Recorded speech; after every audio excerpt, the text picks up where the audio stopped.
Hello दोस्तों, आज हम चर्चा करेंगे लॉर्ड विलियम बेंटिक के बारे में कि लॉर्ड विलियम बेंटिक जो है भारत जो आए गवर्नर जनरल बनकर के, यानी 1828 से लेकर 1835 ईस्वी तक जो है इनका कार्यकाल रहा। लॉर्ड विलियम बेंटिक जो है जुलाई 1828 ईस्वी में गवर्नर जनरल बनकर भारत आया। इनके आगमन से भारत में एक नवीन युग का एक शुरुआत होती है, आरंभ होता है। यह उदार विचार वाला व्यक्ति था, क्योंकि ये बेंटिक एक कट्टर विंग दल यानी उदारवादी दल से, उन्हीं के आदर्शों से प्रेरित था। इस समय जो है इंग्लैंड में सुधार के युग का भी सूत्रपात हुआ था और बेंटिक अपना जो है जीवन की जो शुरुआत है सेना से शुरू करके एक लेफ्टिनेंट कर्नल के पद पर पहुंचा था। इन्होंने जो है 1796 ईस्वी में संसद का सदस्य बना और नेपोलियन के विरुद्ध भी युद्ध लड़ा था इटली में, लेकिन इनके पास काफी यानी सैनिक अनुभव होने के कारण 1803 ईस्वी में मद्रास का गवर्नर नियुक्त किया गया। उदारवादी प्रभावों के फल के कारण जो है उसका विचार ही था उनका विचार यही था कि शासकों का पहला कर्तव्य शासितों के लिए कल्याणकारी कार्य करना।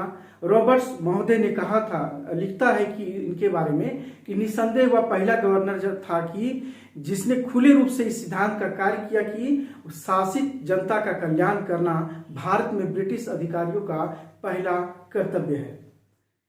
इसी प्रकार ब्रिटिश लॉर्ड विलियम बेंटिक ने जो है सती प्रथा, शिशु वध जैसी सामाजिक कुरीतियों को समाप्त करने का प्रयास किया। यहाँ तक कि देश में जो ठगी प्रथा को समाप्त कर शांति व्यवस्था बढ़ाने का प्रयास किया। भारतीयों को छोटे छोटे पदों में जो है अधिक से अधिक नियुक्त किया। यहाँ तक कि समाचार पत्रों की स्वतंत्रता तथा भारतीय विद्या ज्ञान की जो पद्धति के लिए बहुत सारे ऐसे निर्णय लिए। तो सबसे पहले आइए हम देखते हैं कि सबसे पहला जो है सती प्रथा का अंत दिसंबर जो है 1829 में अधिनियम 17 के तहत सती प्रथा पर रोक लगाई गई। यह सती प्रथा हम देखते हैं कि ये शुरुआत में केवल बंगाल प्रेसिडेंसी में लागू किया गया था, लेकिन 1830 में मद्रास और बॉम्बे प्रेसिडेंसी में भी लागू किया गया था। सती शब्द का अर्थ जो है, कहने का तात्पर्य कि सती का शब्द का अर्थ पवित्र सचित्र नारी होती है, लेकिन हिंदू परंपरा में विवाह भी एक संस्कार भी माना जाता है, या विवाह जो संस्कार जो माना जाता है, कहने का तात्पर्य आत्माओं का संबंध था। स्त्री पुरुष का बंधन क्या है, शाश्वत है और जन्म जन्मांतर में रहने वाला, अर्थात यह माना जाने लगा कि स्त्री को अपने पति के साथ ही मर जाना चाहिए। यह विशेषकर ऊंचे कुल के ब्राह्मण क्षत्रियों जैसे राजपूतों में यह परंपरा बहुत प्रचलित थी। विधवा को सती होने के लिए यहाँ तक कि लोगों को बाध्य भी किया जाता था। कई बार तो उसे मदिरा यानी मादक द्रव्य पिलाकर अचेत करके बलपूर्वक पति की चिता में फेंक दिया जाता था। इसके पीछे हमारे जो है मुगल सम्राट अकबर, मराठों ने भी, पुर्तगालियों फ्रांसीसियों ने इसे समाप्त करने के लिए कुछ बहुत सारे उपाय किए। यहाँ तक कि गवर्नर जनरलों, इसके पहले जो लॉर्ड विलियम बेंटिक के पहले गवर्नर जनरलों ने भी इस क्षेत्र में प्रयास किया, लेकिन सफल नहीं हुए। लेकिन अंतिम रूप से राजा राम मोहन राय जैसे प्रसिद्ध हमारे जो सामाजिक धार्मिक सुधार आंदोलन के प्रणेता थे, उन्होंने विलियम बेंटिक को इसे अवैध घोषित करने की बहुत सारी प्रेरणा दी और बहुत सारे प्रयास किया इसके में कि कैसे समाप्त किया जाए, यानी अथक प्रयास के बाद ही जो है इसे समाप्त किया गया। तो इसके बाद हम देखते हैं ठगी प्रथा का अंत है। 1837 में कर्नल स्लीमन के सहायता से इसे अंत किया गया। और यहाँ पर हम देखते हैं कि ठगी प्रथा यानी ठग शब्द का प्रयोग आजकल जो है हम लोग जो है मॉडर्न में आज उन व्यक्तियों के लिए किया जाता है, धोखे से जो रुपया पैसा छीन लेता है उसे ठग कहते हैं। लेकिन उस समय जो ठग जो थे, डाकुओं और हथियारों एक समूह था, डाकू हथियारों का एक समूह था, जिसके अंतर्गत देखा जाए कि उसमें निर्दोष व्यक्तियों को जो है लूट करके और अपना जीवन निर्वाह करता था। वास्तव में देखा जाए तो मुगल साम्राज्य के पतन के बाद जो है प्रशासनिक व्यवस्था क्या हुआ था, छिन्न भिन्न हो गई थी और इस तरह से ठग लोग जो है एक नए गठित दल के रूप में जो है प्रस्फुटित हुई थी और उभरा हुआ था। तो विशेषकर हम देखते हैं कि जो है इस समय अवध से लेकर हैदराबाद और कुछ राजपूताना के क्षेत्रों में ज्यादा सक्रिय थे। तो हिंदू मुस्लिम दोनों जो है इसमें शामिल थे।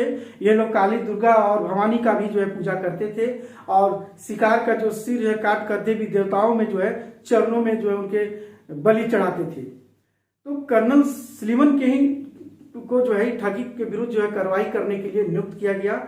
और इसमें से अंतिम रूप से देखा जाए तो इसमें 1500 लोगों को बंदी बनाया गया और अनेकों को फांसी दिया गया, और जितने भी लोग और बचे रहे आजीवन जो है निर्वासित कर दिया गया। तो इस तरह से देखें हम, और यहाँ देखते हैं कि देवी देवताओं के सम्मुख दी जाने नर बलि को भी बंद करवा दिया गया। और एक और है कि राजपूतों में लड़कियों की जो शिशु हत्या था वो भी बंद करवा दी गई। अब हम देखते हैं सरकारी सेवा में भेदभाव का अंत। सरकारी सेवा में भेदभाव का अंत, सरकारी सेवा में लॉर्ड कॉर्नवालिस के काल से चली आ रही भेदभाव की जो नीति थी उसे समाप्त कर दिया। 1833 के चार्टर एक्ट में जो है धारा 87 के तहत जो योग्यता को ही सेवा का आधार मानी गई, और कंपनी के जो है अधीनस्थ किसी भी भारतीय नागरिक को उसे धर्म या जन्म या स्थान, जाति या रंग के आधार पर किसी पद से वंचित नहीं किया जा सकता था। यह 1833 के चार्टर एक्ट में दिया गया है कि सरकार चार्टर एक्ट 1833 के इन्हीं के समय में आया, और इस एक्ट की धारा 87 के अनुसार भारतीय नागरिक को भेदभाव को मुक्त करते हुए योग्यता को सेवा का आधार माना गया। इसके बाद हम देखते हैं शैक्षणिक सुधार। शैक्षणिक सुधार में हम देखते हैं कि क्या शैक्षणिक सुधार है, क्योंकि यहाँ पर नैतिक और बौद्धिक विकास के लिए लॉर्ड विलियम बेंटिक का सबसे महत्वपूर्ण निर्णय क्या था? शिक्षा था। उनका मानना था कि नैतिक और बौद्धिक विकास के लिए बेंटिक मानता था कि सबसे महत्वपूर्ण है शिक्षा। एलिफिंस्टन महोदय ने भी जो 1825 ईस्वी में कहा था कि सामाजिक सुधार का जो है सबसे प्रभावशाली मार्ग क्या है? शिक्षा है।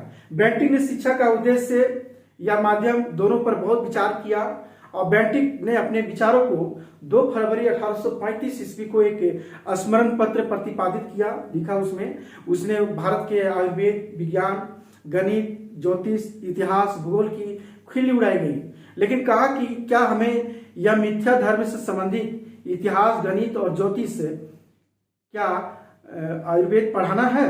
इसका तर्क यही था कि भारतीय भाषाओं में ना कोई साहित्यिक तत्व है और ना ही कोई वैज्ञानिक जानकारी है। उनका कहना था कि एक अच्छे पाश्चात्य यानी पुस्तकालय की अलमारी भारत और अरब के समस्त साहित्य के बराबर है। तो अपने प्रस्ताव में मैकाले भी की योजना थी। मैकाले का कहना था कि एक ऐसा वर्ग बनाया जाए जो रंग और रक्त से तो भारतीय हो, लेकिन उसकी प्रवृत्ति और उसका विचार और उनकी नैतिकता, बुद्धि अंग्रेज हो। तो इस तरह से बातें जो है शैक्षणिक सुधार में ये किए थे लॉर्ड विलियम बेंटिक ने। शिक्षा का उद्देश्य क्या है, इसका माध्यम क्या हो, इसके लिए सार्वजनिक शिक्षा समिति बनाई गई, जिसका अध्यक्ष कौन थे? लॉर्ड मैकाले को बनाया गया।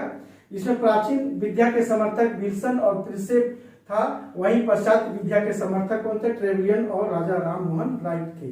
1835 ईस्वी में यह निश्चित किया गया कि उच्च स्तरीय प्रशासन की भाषा अंग्रेजी ही होगी, और ठीक 1835 ईस्वी में कलकत्ता में मेडिकल कॉलेज की स्थापना की गई। इसके बाद हम देखते हैं कि वित्तीय जो है ये वित्तीय सुधार इन्हीं के समय में पश्चिमोत्तर प्रांत में जो है इन्हीं के समय पश्चिम प्रांत में मार्टिन बर्ड की अध्यक्षता में भूमि कर की एक नई व्यवस्था भी लागू की गई थी।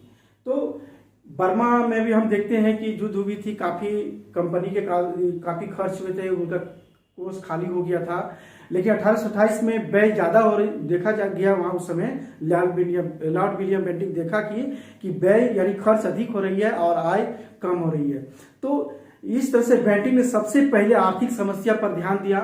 लॉर्ड हेस्टिंग्स और एमहर्स्ट के लगातार युद्ध के कारण समय और धन की बहुत बर्बादी हुई, तो बेंटिक ने 2 समितियां बनाई यहाँ पर और नियुक्त किया, एक सैनिक और दूसरा असैनिक, यानी ताकि इसलिए बनाया गया कि या बचत के कुछ सुझाव दे सकता है दोनों। तो कोर्ट ऑफ डायरेक्टर, अंतिम रूप से देखा जाए कोर्ट ऑफ डायरेक्टर्स ने जो है विशेष जो है आज्ञा निकाला। आज्ञा से सैनिक भत्ता में कमी की गई और कई श्रेणियों में कर्मचारियों के वेतन में कमी कर दी गई। इस तरह से किया गया। एक और देखते हैं, कंपनी की आय में वृद्धि करने के उद्देश्य से बेंटिक ने क्या किया कि कर मुक्त यानी माफी जो जमीनों पर भूमि लगाया, जो कर मुक्त जो भूमि था पहले उस पर भी टैक्स लगाया इन्होंने, क्योंकि इनको आय में वृद्धि करना था। इसलिए कंपनी के शासन के पहले हम देखते हैं हिंदू मुस्लिम शासकों द्वारा जो है धार्मिक कार्यों के लिए कर मुक्त जमीन प्रदान देने की एक परंपरा चली आ रही थी, तो चलती थी उस समय। तो बंगाल, बिहार, उड़ीसा ऐसे बहुत सारे ऐसे जमीनें थी जो जब यहाँ आए तो 1828 ईस्वी में विलियम बेंटिक ने क्या किया, कलेक्टरों को आदेश दिया कि इस कार्य के लिए कोई गंभीरता से कार्य किया जाए, ऐसे पूरा किया जाए। उसने आदेश दिया और उसने यह कार्य के लिए विशेष कमिश्नरों को भी जो है नियुक्ति किया कि कलेक्टरों के निर्णय के विरुद्ध अपील सुन सकते हैं। कोई भी कलेक्टर के निर्णय हो उसके विरुद्ध अपील सुन सकते हो। जिन जमींदारों के पास कोई साक्ष्य नहीं था उसके जमीनों पर टैक्स लगा दिया गया। इससे क्या हुआ, इससे कंपनी की आय लगभग 30 लाख रुपये वार्षिक बढ़ गई। और यहाँ तक देखा जाए कि जो अफीम के व्यापार को जो नियमित रूप से लाइसेंस देकर केवल बंबई बंदरगाह को व्यापार के लिए जो है निर्यात करने की आज्ञा दी गई थी, जिससे कंपनी के जो निर्यात होती थी टैक्स पर भाग का जो भाग मिलता था वह कंपनी को मिलने लगा था। इस प्रकार कंपनी को 1 करोड़ रुपया वार्षिक जो घाटा होती थी अब का 2 करोड़ रुपया वार्षिक लाभ होने लगा था। इन्होंने और भी सब प्रयास किया था कंपनी को जो है आय में वृद्धि करने के लिए। लोहे कोयले के उत्पादन, चाय कॉफी के जितने बागान थे, नहरों की जो परियोजना था, इस पर काफी प्रोत्साहन दिया गया और इस तरह से चला। तो अब होते हैं न्यायिक सुधार, यानी न्यायिक सुधारों के तहत जो प्रांतीय अपीलीय और सर्किट न्यायालय बंद करवा दिए गए और इसका कार्य मजिस्ट्रेट और कलेक्टर को भी सौंप दे दिया गया। तो दिल्ली के जो है दिल्ली और उसके आसपास के क्षेत्रों में आधुनिक यूपी के क्षेत्र जो पृथक सदर दीवानी और सदर निजामत अदालत इलाहाबाद में स्थापित किया गया, जिसके कारण जो है अब यहाँ के लोगों को न्याय पाने के लिए कलकत्ता जाने की आवश्यकता नहीं रही और इस तरह से जो इलाहाबाद में स्थापित की गई। हम यहाँ देखते हैं कि न्यायालयों में जो है फारसी भाषा के अलावा अन्य भाषा का भी प्रयोग करने की इजाजत यहाँ मिली और उच्च न्यायालयों में जो है अंग्रेजी भाषा का अधिक से अधिक प्रयोग होगा, ये भी बात कही गई। भारतीय रियासतों के प्रति भी नीति अपनाई गई। इन्होंने जो है भारतीय रियासतों के प्रति तटस्थता की नीति अपनाई लॉर्ड विलियम बेंटिक ने। और कुछ अपवाद स्वरूप है 1831 ईस्वी मैसूर, 1834 में कुर्ग और कछाड़ की रियासतों को अव्यवस्था के आधार पर अंग्रेजी साम्राज्य में मिला लिया गया। तो लॉर्ड विलियम बेंटिक का भी बहुत ही महत्वपूर्ण योगदान है आर्थिक क्षेत्र में, वित्तीय क्षेत्र में और न्याय के क्षेत्र में और इन्हें समाज के क्षेत्र में जो सामाजिक जो चलते आ रही थी इस पर। तो हम लोग ध्यान रखेंगे सती प्रथा, ठगी प्रथा, सरकारी सेवा में भेदभाव क्रांत, शैक्षणिक सुधार है ना, और वित्तीय सुधार, न्यायिक सुधार और भारतीय रियासतों के प्रति नीति, यही पॉइंट है। आप इसको सिलसिलेवार तरीके से लिख लेंगे और अपने से तरीके से भी जो है इसकी पूरी अच्छे तरह से नोट्स है आप बना सकते हैं और यह बहुत ही महत्वपूर्ण और लाभदायक है आपकी। 1833 ईस्वी में भारत का गवर्नर जनरल बना।